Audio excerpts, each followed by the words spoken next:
तो देखिए यहाँ पर हम आपके सामने एक बहुत इंपॉर्टेंट डेरिवेशन के साथ में आए हैं और जो डेरिवेशन है उसका नाम है बैंकिंग ऑफ रोड्स। तो होता क्या है, जब एक शार्प टर्न आता है तो क्या किया जाता है, रोड्स को एक तरफ क्या कर दिया था, थोड़ा सा एलिवेट कर दिया था, उठा दिया गया था। इसी फिनोमेना को कहा जाता है बैंकिंग ऑफ रोड्स। अब कितने एंगल से उसको एलिवेट किया जाएगा, उठाया जाएगा, ठीक है, वो एंगल हम लोग को यहाँ पर निकालने को आता है। तो इस एंगल को हम लोग ने क्या मान लिया, थीटा मान लिया। तो जैसे मान लीजिए ये नॉर्मल सरफेस है और ये एलिवेशन हुआ है, तो कितना एलिवेशन हुआ, तो थीटा एंगल का एलिवेशन हो रहा है। अब हमने क्या किया, इस क्वेश्चन को, इस डेरिवेशन को समझने के लिए केवल अगर आप डायग्राम को समझ गए तो आपको कहानी पूरी समझ में आ जाएगी। ठीक है, तो डायग्राम में ये जो व्हीकल एक ली गई है, व्हीकल का क्या मास है, मास लिया है m। ठीक है, अब इस पे जितने फोर्सेस लग रहे हैं, एक याद रखिएगा केस 1 है ये।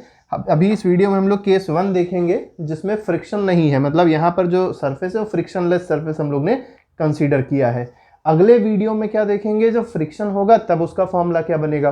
तो फिलहाल हम लोग कौन सा केस लेके चल रहे हैं, तो फ्रिक्शनलेस सरफेस लेके चल रहे हैं। कैसा सरफेस है, फ्रिक्शनलेस सरफेस है। ठीक है, उस केस में हम लोग देखेंगे कि क्या इसका थीटा आने वाला है।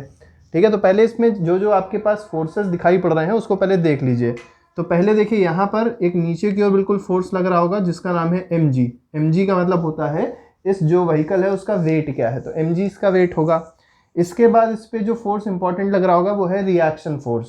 अब देखिए एक्शन रिएक्शन आपको पता ही होगा, इसका इसने एक एक्शन लगाया इस मतलब सरफेस पे, तो सरफेस क्या करेगा, इस व्हीकल पे एक रिएक्शन लगाएगा ऊपर की तरफ। ठीक है, तो रिएक्शन याद रखिएगा हमेशा परपेंडिकुलर होता है किसके, सरफेस के। जिस भी सरफेस पे आपका व्हीकल है उसके हमेशा परपेंडिकुलर डायरेक्शन में रिएक्शन लगता है, तो ये रिएक्शन हो गया। अब इसके बाद की कहानी सबसे इंपॉर्टेंट है। करना क्या है, हमको इस रिएक्शन को दो कंपोनेंट में ब्रेक करना है, और वो दो कंपोनेंट कौन से होंगे, परपेंडिकुलर कंपोनेंट्स होंगे। तो देखिए एक कंपोनेंट आपका इधर की ओर आ जाएगा, ठीक है, जो किसके साथ बैलेंस हो जाएगा, क्योंकि ये जो गाड़ी है जब ऐसे घूमेगी, टर्न लेगी, तो इस पर एक सेंट्रीपिटल फोर्स, मतलब बाहर की ओर एक फोर्स एक्ट करेगा जो इस गाड़ी को बाहर भेजने की कोशिश करेगा। तो क्या करना है, एक अंदर की ओर सेंट्रीपिटल फोर्स लगना चाहिए, और वो सेंट्रीपिटल फोर्स कौन प्रोवाइड करेगा, इस रिएक्शन का ये वाला कंपोनेंट जो हॉरिजॉन्टल कंपोनेंट है ये प्रोवाइड कर देगा। ठीक है, तो गाड़ी बाहर ना जाने की वजह से ना अंदर आएगी ना बाहर जाएगी, वो अपनी जगह पे आराम से मुड़ जाएगी। ठीक है, अब देखिए क्या करना है यहाँ पर, तो ये R हो गया, तो एक कंपोनेंट आपका इधर की ओर आ गया, हॉरिजॉन्टल जिसको कहा गया, एक कंपोनेंट आ जाएगा ऊपर की ओर, और इसको क्या बोलेंगे, वर्टिकल कंपोनेंट बोलेंगे, किसका, रिएक्शन का। ठीक है, अब ये वर्टिकल कंपोनेंट क्या होगा और हॉरिजॉन्टल कंपोनेंट क्या होगा, ये हमारा मेन मुद्दा है। ठीक है, और ये हम तब बता सकते हैं जब हमको इन दोनों के बीच में या तो एंगल पता हो और या तो ये एंगल, दोनों में से मतलब कोई भी एक एंगल पता होगा तो हम बता सकते हैं। अब ये एंगल निकालने का देखिए तरीका बहुत आसान है। कैसे, हम इसका फ्री बॉडी डायग्राम अगर यहाँ पर बनाने की कोशिश करें, ठीक है, तो हम लोग ने एक स्ट्रेट लाइन ले ली, यहाँ पर जो m है वो मास ले लिया। ठीक है, इसके बाद देखिए इस पे फोर्सेस कौन कौन से लग रहे हैं, तो नीचे की ओर लग रहा था mg। ठीक है, इस डायरेक्शन में क्या लग रहा था, ये लग रहा था रिएक्शन r। ठीक है, इसके दो कंपोनेंट थे, एक इधर हॉरिजॉन्टल कंपोनेंट था और एक इधर आपने देखा था वर्टिकल कंपोनेंट। ठीक है, ये आप एंगल देख पा रहे थे, ये एंगल क्या था, थीटा था। अब देखिए अगर ये एंगल थीटा है तो आपको पता चल गया होगा कि ये भी एंगल क्या होगा, अल्टरनेट इंटीरियर एंगल की वजह से थीटा होगा। तो ये थीटा हो गया, तो ये क्या हो जाएगा, अब देखिए ये 90 डिग्री पे है तो ये थीटा है, तो ये 90 माइनस थीटा हो जाएगा। अब ये भी देखिए 90 है तो ये थीटा है, ये 90 माइनस थीटा है तो ये भी क्या हो जाएगा, थीटा हो जाएगा। अब देखिए सिंपल सी मैथमेटिक्स है, क्लास 11 में बच्चों को कम से कम इतनी मैथमेटिक्स तो पता ही होती है। ठीक है, तो ये हम लोग आशा करके चलते हैं आपको समझ में आ गया होगा कि ये एंगल थीटा कैसे हुआ। एक बार चलिए फिर से लेकिन बता देते हैं क्या करना था। ये थीटा था, तो ये वाला जो एंगल है छोटा वाला, ये क्या हो जाएगा, ये भी थीटा हो जाएगा बिकॉज अल्टरनेट एंगल है। और अगर ये थीटा है तो ये जो बड़ा वाला एंगल है 90 माइनस थीटा हो जाएगा। क्यों, क्योंकि ये जो पूरी लाइन है 90 डिग्री बना रही है एंगल। ठीक है, और ये अगर 90 माइनस थीटा है तो ये क्या हो जाएगा, थीटा, क्योंकि देखिए 90 डिग्री का एंगल बन रहा है। ठीक है, अब देखिए ये अगर r है और जो थीटा के साथ चिपका होता है कंपोनेंट उसको बोलते हैं कॉस थीटा, तो ये हो जाएगा r कॉस थीटा। और जो चिपका नहीं होता है, मतलब देखिए थीटा अलग है इसके साथ, तो इसको बोलेंगे r साइन थीटा। ठीक है, अभी हमने आपको बताया था अंदर की ओर जो फोर्स लगता है वो कौन सा है, r साइन थीटा लग रहा था। ये किसको अपोज कर रहा था, तो गाड़ी को बाहर निकलने से अपोज कर रहा था कि जब इस गाड़ी स्किड करके बाहर ना निकल जाए। और बाहर निकलने वाला जो फोर्स होता है वो क्या होता है, वो होता है mv स्क्वायर बाई आर होता है।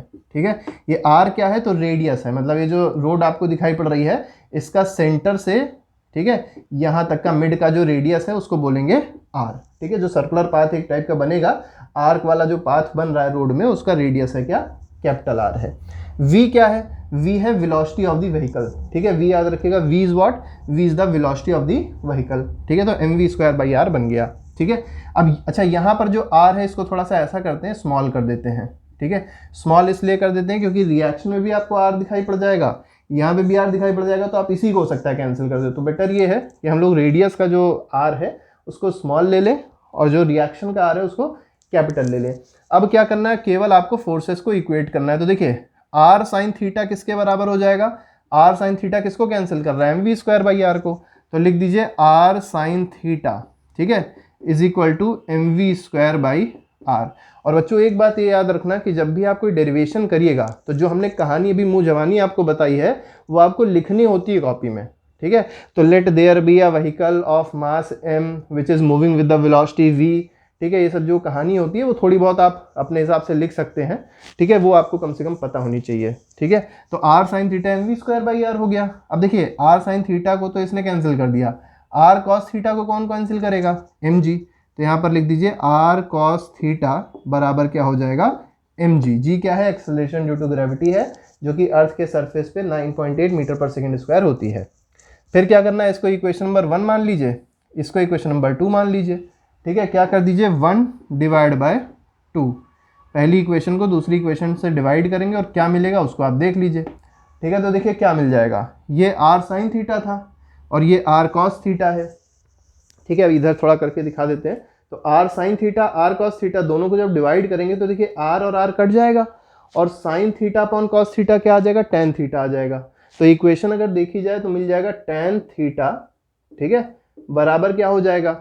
अब देखिए ये m v square by r है तो इसको ऐसे लिख दीजिए एम वी स्क्वायर, ठीक है, अपॉन आर, और डिवाइड किससे किया गया है, एम जी से। ठीक है, अब डिवाइड जब एम जी से है तो इनटू करके 1 अपॉन एम जी कर सकते हैं। तो डिवाइड एम जी लिखिए चाहे multiplied by 1 upon m g लिख दीजिए, बात एक ही होती है। ठीक है, अब क्या करना है, ये देखिए m और ये m कट गया, आपके पास क्या बचा, V square by R G. तो यहां से देखिए आपको क्या मिला, टेन थीटा बराबर V square by R into G. अब यहाँ पर ये जो r है, ठीक है, हमने यहाँ पर थोड़ा सा r गलत दे लिया क्योंकि देखिए m v square by r में हमने आपको बताया था कि स्मॉल r लीजिएगा, तो यहाँ पर स्मॉल लीजिएगा ज़्यादा सही रहेगा। ठीक है, तो यहाँ पर भी कौन सा r आएगा, स्मॉल r आएगा, क्योंकि रिएक्शन तो कट ही चुका है ना, तो m v square by r आया। ठीक है, तो m v tan theta is equal to m v square by r upon m g हुआ, एम कट गया मास, बचा क्या, v बचा, r बचा और g बचा, तो टेन थीटा की वैल्यू क्या आ गई, v square by R G. तो थीटा आप अगर चाहें तो निकाल सकते हैं, थीटा क्या होगा इसमें, ठीक है, इसमें अगर आप थीटा निकालेंगे तो थीटा हो जाएगा tan inverse we square by are g. ठीक है, तो ये एंगल होना चाहिए जिससे गाड़ी स्किड नहीं होगी। तो इस एंगल पे रोड को एलिवेट या बैंग करना जरूरी है। ठीक है, तो ये हम लोग ने यहाँ पर डिस्कस किया। अब क्वेश्चन में आपसे एक और चीज़ पूछी जाएगी कि अगर मान लीजिए इस सरफेस पे फ्रिक्शन होता, तो हमने तो एक कंडीशन बताई फ्रिक्शनलेस सरफेस वाली, तो अगला जो क्वेश्चन आएगा, अगला जो डेरिवेशन आएगा उसमें पूछाएगा कि अगर इस सरफेस पे फ्रिक्शन होता तब क्या होता। तो फ्रिक्शन के केस में आप देखेंगे गाड़ी बाहर जाने की कोशिश कर रही है तो फ्रिक्शन की वजह से एक फ्रिक्शन फोर्स इधर की ओर लगेगा, उसके दो कंपोनेंट हो जाएंगे, एक इधर आ जाएगा एक नीचे चला जाएगा, तो उसमें थोड़ी सी इक्वेशन बड़ी हो जाएगी, उसको हम लोग अगले वीडियो में डिस्कस करेंगे। लेकिन फिलहाल आपको tan theta is equal to V square by are G और theta is equal to tan inverse we square by are G पता होना चाहिए। ठीक है, यहाँ पर v क्या है, v वेलोसिटी है, r क्या है, r आपका रेडियस हो जाएगा, जो रोड है जो आर्क बन रहा था रोड में उसका रेडियस हो जाएगा, और g क्या है, एक्सेलरेशन ड्यू टू ग्रेविटी हो जाएगी। ठीक है, तो अगर आपसे पूछा जाए कि जो थीटा है एंगल ऑफ बैंकिंग है ये किस पे डिपेंड करता है, तो वेलोसिटी ऑफ व्हीकल पे डिपेंड करेगा, रेडियस ऑफ जो सर्कुलर पाथ है या ये कह सकते हैं रेडियस ऑफ दी रोड है उस पर डिपेंड करेगा। ठीक है, क्योंकि रोड होगी तो सर्कुलर है, मतलब जो पोर्शन सर्कुलर है उसका कहीं ना कहीं सेंटर होगा, तो उससे उसके मिड से सेंटर के बीच की डिस्टेंस ही तो रेडियस कहलाएगी, उस पर डिपेंड करेगा, और एक्सेलरेशन ड्यू टू ग्रेविटी पे डिपेंड करेगा। ठीक है, तो ये कहानी आपको समझ में आनी चाहिए। इसके बाद हम लोग जो कहानी लेके आएंगे, जो डेरिवेशन लेके आएंगे, वो फ्रिक्शनलेस का सरफेस का नहीं होगा, वो फ्रिक्शनड सरफेस का होगा। ठीक है, तो आई होप ये कहानी आपको, ये जो डेरिवेशन था समझ में आ गया होगा, कोई प्रॉब्लम नहीं होगी। इसके अलावा और हमने बहुत सारे डेरिवेशंस बनाए हैं जिसको आप अपनी प्लेलिस्ट में जाके देख सकते हैं और अपना रिवीजन अच्छे से कर सकते हैं। तो अभी के लिए फिलहाल नहीं, thank you very much, good bye, जय हिंद।